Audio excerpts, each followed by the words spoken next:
top hats and mutton shoes, erotic intense midnight cruise, Berlin Gay Society in 1903. Sigmund Freud's Vienna's hype identifies the homo type, the intermediate sex, and heterodoxy. The gay wave moves across the sea. Hello, there is liberty. Betty Boop is hot and hooches out in the cold. Greenwich Village, Bloomsbury, gays in high society. Harlem Night, Chicago fights, Leopold and Lowell. Pride, gotta have pride. Better run too long to keep it inside. Pride gets it back and watch from the side. Pride is power and power is pride. It's time to celebrate all the colors of the rainbow. Get out into the streets, follow the tide. I'm Brian McNaught, and this is Stonewall Portraits, Profiles, and Pride, an attempt to capture briefly an oral history of some of the movers and shakers in the gay, lesbian, bisexual, and transgender movement. And we have a special guest tonight, Amy Hoffman, who I've known since the late 70s. Amy Amy is currently the editor-in-chief of the Women's Review of Books. Mm-hmm. And you've spent much of your life as not just a history maker, but a chronicler of history. You were editor-in-chief of Gay Community News, yes. Of Sojourner. No, Sojourner, I was on the board. You were on the board of Unitarian Universalist magazine. Yeah, I was one of the editors. And you got your BA at Brandeis. Right. You got your master's at UMass Amherst Right. in fine arts. Creative writing. Yeah, Creative I have writing. an MFA in creative writing. And you teach creative writing. Yes, I do.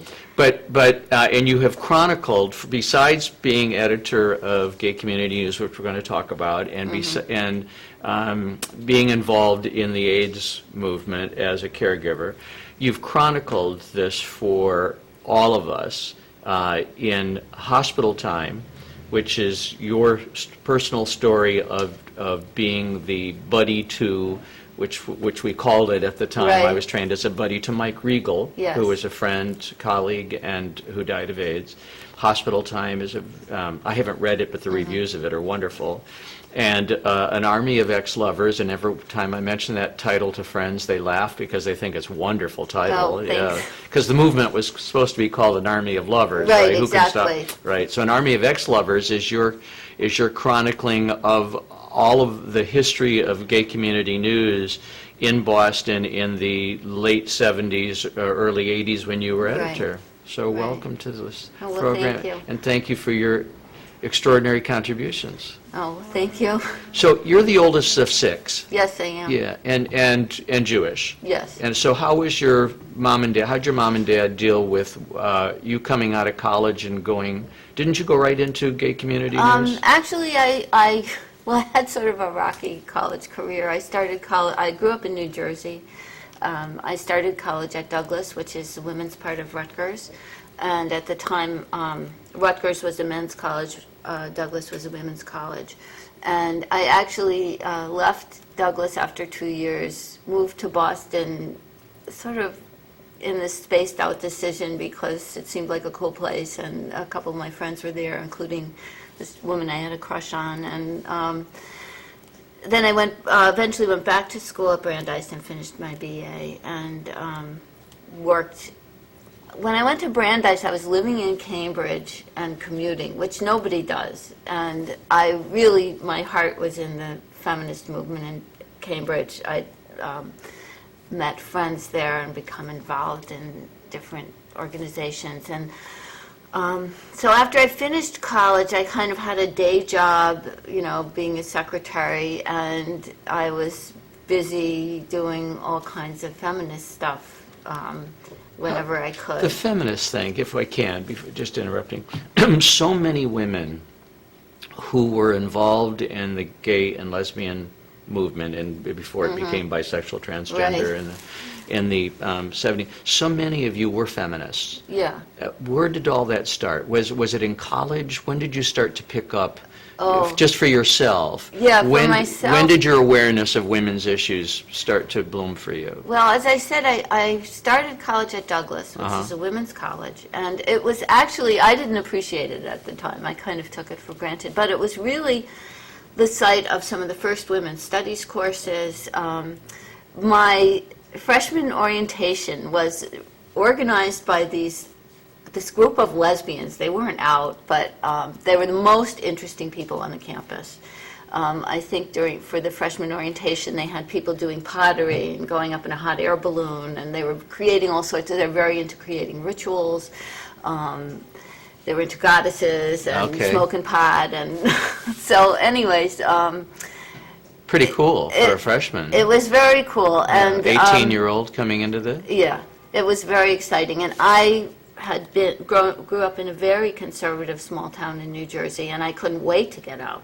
Your folks were not conservative? No, my parents are very progressive people. And so we were kind of an anomaly in that town, and I was very excited about going to college and, meeting different sorts of people with who I could share ideas with and who I shared politics with.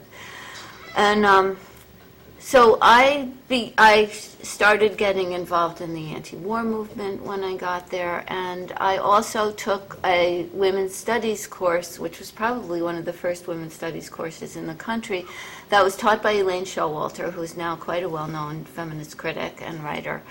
And so I think that class was crucial for me. Were you a brainy kid growing up? Were you the smart? Yeah, I'm a reader. Yeah, you're a reader. So the reader being the one who would prefer to stay home and read a book than go out to the dance that everyone was going to in high school.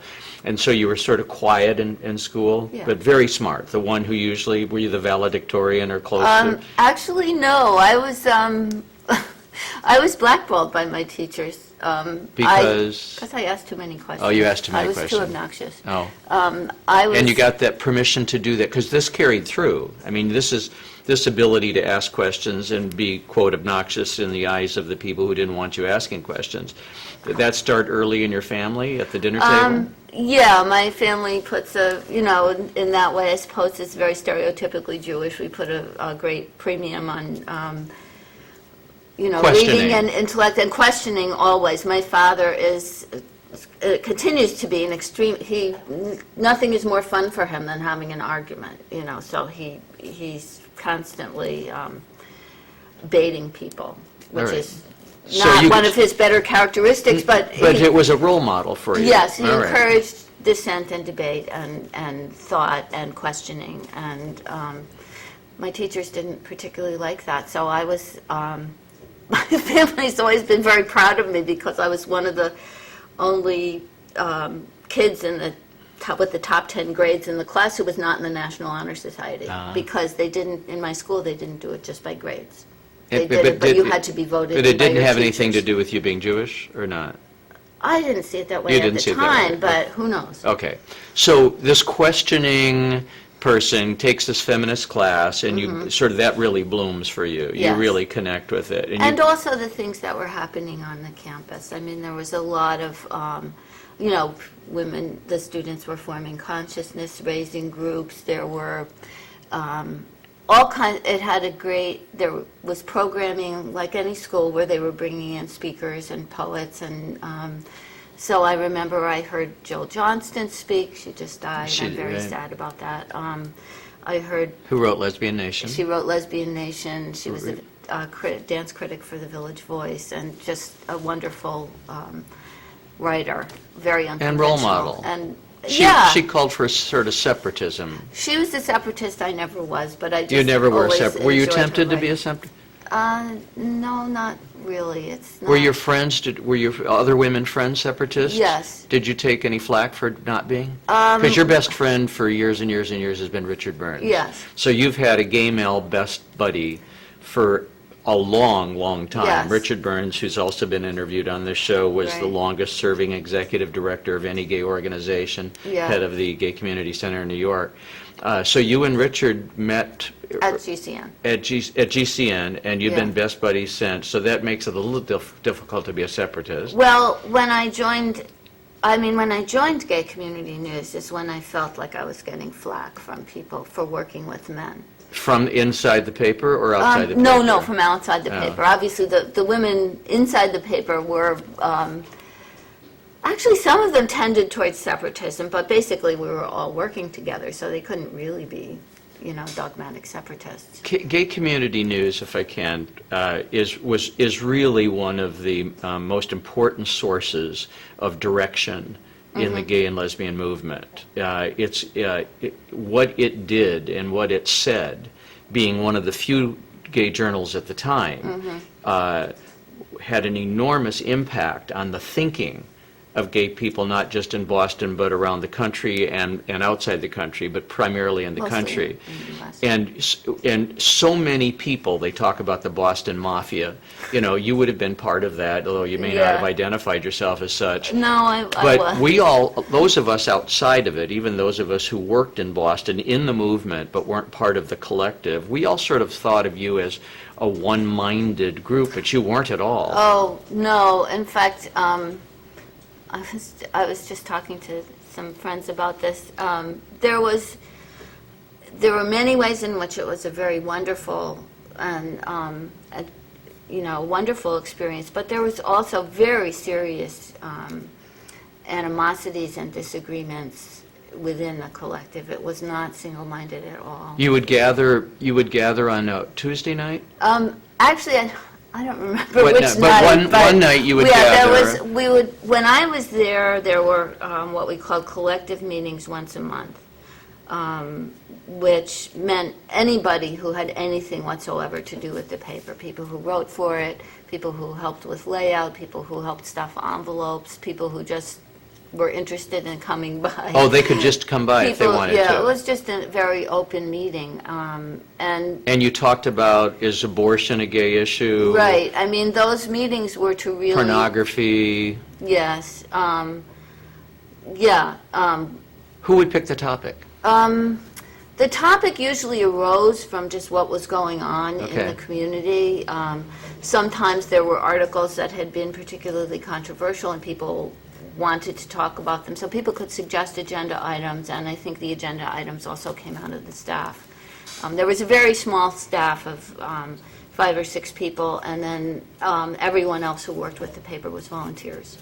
Now, when Richard was here, he talked about how he tried to, at the community center, create the same openness where dignity would be welcome as much as NAMBLA, if Right. NAMBLA was there, Man-Boy Love Group. Right. Gay community, he said he modeled it on Gay Community News where everyone was welcome, but the politic of the collective was not. No, it wasn't. And Middle there was of a the real road. contradiction, or not a contradiction, but I guess looking back on it, I would say a certain amount of self-deception. I mean, Gay Community News, most of the people there defined themselves as radicals. Let's talk about who was there. Okay. Urvashi Vad, Yeah. Yeah. Well, yeah, right? Uh-huh. Richard Burns, you, Eric Rofus. right. I mean, these are really big names Well, in the movement. As I'm sure Richard said, Gay Community News really served as a sort of a training ground for activists. I mean, there are many, many people, some who are well-known, some who are less well-known, who work in grassroots groups, but there are so many people whose first experience of politics was working at GCN. Now, for those who don't know this, because some people who are young and gay watching this program,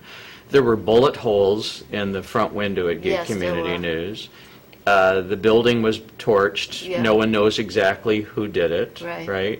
One of the beat reporters died in mysterious conditions. Right. So it was not a time in which you went into the building feeling always safe. Right. So there was not a sense of safety always, except in the No. numbers in the group. And even that, you were divided so much by opinion Yes. that it wasn't like it was a big family, and that you could relax and not. It was keep- not a relaxing place. No, it was intense. Yeah, it was extremely, extremely intense. I know I felt, after I'd been there for maybe 3 months, I felt I was an old timer. I mean, I felt like I'd been there for years.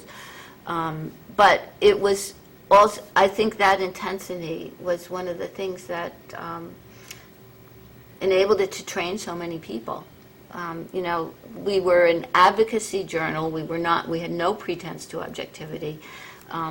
So that, organizations were founded in our office. Demonstrations were organized out of the GCN office. Gay Community News was the only listing in the telephone book under the word gay.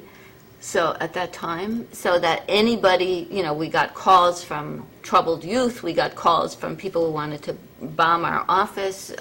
So when you were sitting there writing a story and the phone rang and you grabbed it, you had no idea what it was going to be about. Oh, no, it could be anything. You couldn't count on it being news-related. Oh, no. Yeah. No. You were like a switchboard Yes. for everybody. How do you get to Dignity Mass? Exactly, exactly.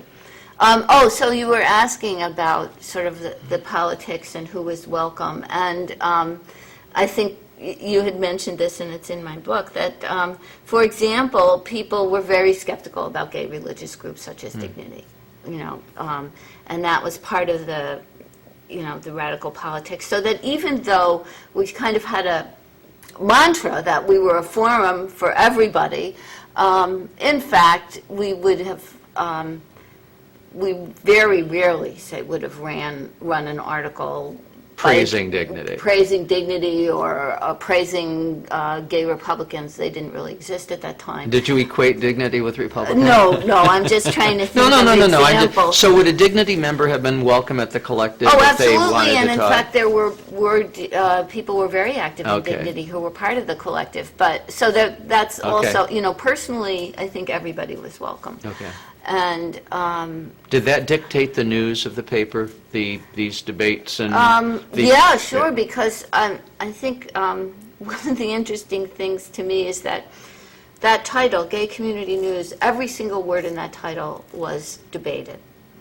Gay, should we call ourselves gay? Should we call ourselves lesbian and gay? Should we call ourselves lesbian, gay, bisexual, transgender, queer? All of those Should words, we use the word fag? Should we use the word fag? Should we use the word dyke? Were these pejorative words? Were they words that we were taking back? How should we call ourselves? Who were we? Community, I think the idea that there was a GLBT community was only beginning to coalesce in the early 70s and Which probably 80s. Coalesced in your office. Right. More so than any place in the country. If it was going to happen, it would have happened in the offices of Gay Community News. Yeah, I can't say more so than anywhere else, but certainly that was one of the places. Well, Washington was about politics, right? California had a very different approach to things. The Advocate was more oriented towards the media and the movie stars, et cetera. Yeah. If anyone was going to say there was one place where it was the think tank of radical thinking, it would have been Gay Community News. And you were... the editor-in-chief of that. What was that like? Well, as I said, it was, you're kind of bombarded with ideas and information from all corners. So even that word news, like what constituted gay news, was constantly debated. Should we cover abortion? Should we cover the radical, 70s radical Susan Sachs, who was a lesbian who was in prison for robbing a bank? Should we, that was a huge, huge debate. Should we cover, the wars in El Salvador and in Central America? In your book, you talk about should we have pictures of men where you could see actually a penis because women saw the penis as a sign of male aggression, and these were all debates that you had. Absolutely. The advertisements in the paper were a source of constant debate because we had an ad policy that said don't use the human body to sell things. And so how do you sell an ad to a bathhouse or a gay movie exactly, theater? and maybe that's legitimate. Right. So there were all kinds of debates about just every single aspect of what we were doing, and it was constantly challenging and constantly interesting. And next door, separated by a thin wall, you had the Fag Rag Collective, Yes. which were even left of where you were. They thought you were milk toast. Yes, they did. thought, really? We sublet part of our office to them, and Fag Rag was a gay anarchist collective. It was an anarchist. Yes, they they were defined against themselves as anything. anarchists. Okay, so if one wants to really get a great sense of what it was like at this time to be in the epicenter of the movement, one really needs to read Amy's book, An Army of Ex-Lovers. Let's talk about AIDS, because I don't want to, Yeah. you and Mike Regal? Yes. Okay. You became friends at Gay Community News. He was diagnosed with AIDS because in the early days, one got diagnosed real quickly and died real quickly. Yeah, although Mike had probably had HIV for about 10 years before Oh, he he got did? really sick. Okay. Yeah, yeah. So was this before protease inhibitors or? Oh, yeah. Oh, okay. So Yeah. tell me, what was it like to be? Because I remember when I first I started the AIDS task force in Boston, and the nurses at the hospital told me we have more trouble just seeing men hold hands than we do worrying about the virus contagion. They had never dealt with same-sex intimacy before. Yeah.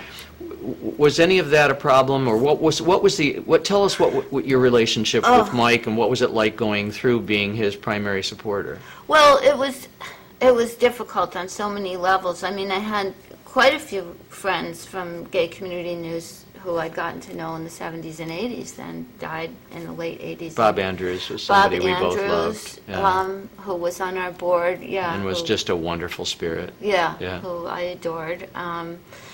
And Mike, Seong-Wan Cha, Raymond. There were just many, many people who were involved in Gay Community News who later died. And, you know, as you're saying, the homophobia among healthcare providers was certainly part of the problem. I mean, at the time I was also involved in GLAAD, Gay and Lesbian Advocates and Defenders, and there were many, many lawsuits over just sort of basic things. I mean, my friend Tim Grant couldn't get cared for by his dentist because, you know, and there was all this stuff about dentists. Right. But his Could the dentist actually pass it on to someone else Right. if they worked with somebody who was HIV positive? Right, there was that whole controversy, but the fact was that people, you know, certain healthcare providers just would not take care of you if they knew that you had AIDS.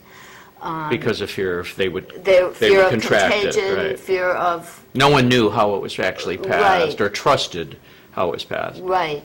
So, you know, there was, when police would act up people at demonstrations, they would wear gloves.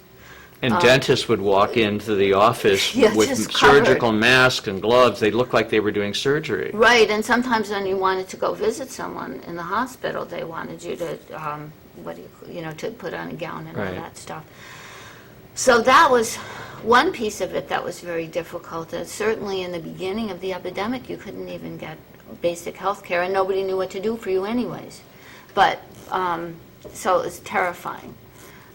You know, people would get diagnosed, and then a week later they'd have pneumonia and they would be dead.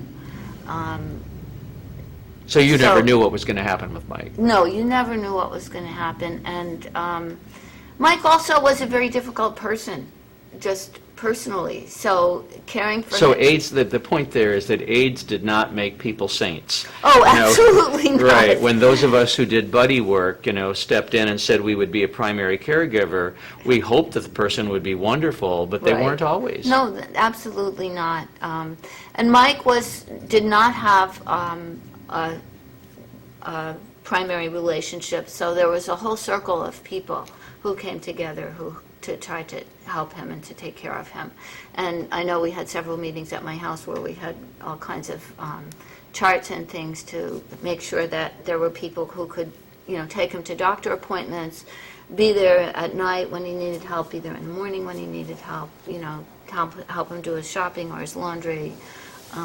So there was a whole circle of You did people that taking- yourself, which is sort of a I forerunner participated in of that. you know now you have groups Right. who have pledged to do that and big fundraisers, but there wasn't a lot of that at the time. No, I mean, that was one of the things AIDS Action Committee and the buddy system did, Mm-hmm. you know, to make sure that people could get help.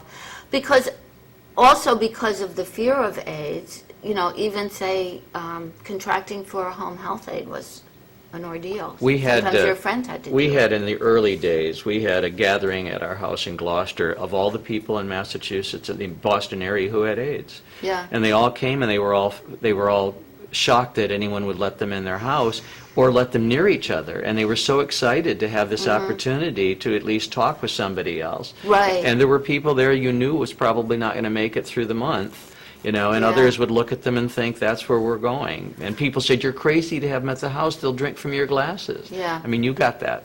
Oh, absolutely. In fact, well, when Bob Andrews was sick, at that time I was in graduate school and living in Amherst, and I used to come into Boston once a week to hang out with him, one evening a week. And I remember when I started doing that, Roberta, who's now my partner. Roberta Stone. Roberta Stone, who is a very close friend of Bob's. 2 years together? Yes. Yeah. Roberta said to me, if something happens and you have to call 911, don't tell them he has AIDS. Just say, I'm with my friend, he's sick, please help. It was probably good advice, except was that, good advice. yeah, because they wouldn't have come. Yeah. But then when they arrived, it would have been helpful to say, you probably need to be aware of blood. Of right? course, Yeah. of course they needed to know, Yeah. but we were afraid that they wouldn't come. Right. Like people were afraid. Or even if they did know what was wrong with the person, that they wouldn't care for them, that they wouldn't take them to the hospital. So it was. So when you look back now you're at this point in your life, you're a very successful editor and professor, and we have made extraordinary advances in the community. We have where you go, but we've made extraordinary advances.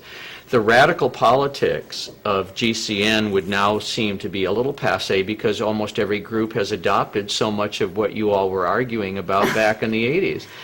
Well, to a certain extent, well, sure. changing the names of the groups, Yes. making sure that women's issues were foremost, I mean, this is stuff that you guys talked about. Right. So, do you have any sense of pride about that? I do. I feel like I was a very small, had a very small part in that. And yes, I do feel proud of it. I always feel like there's a lot more that I could be and should be doing.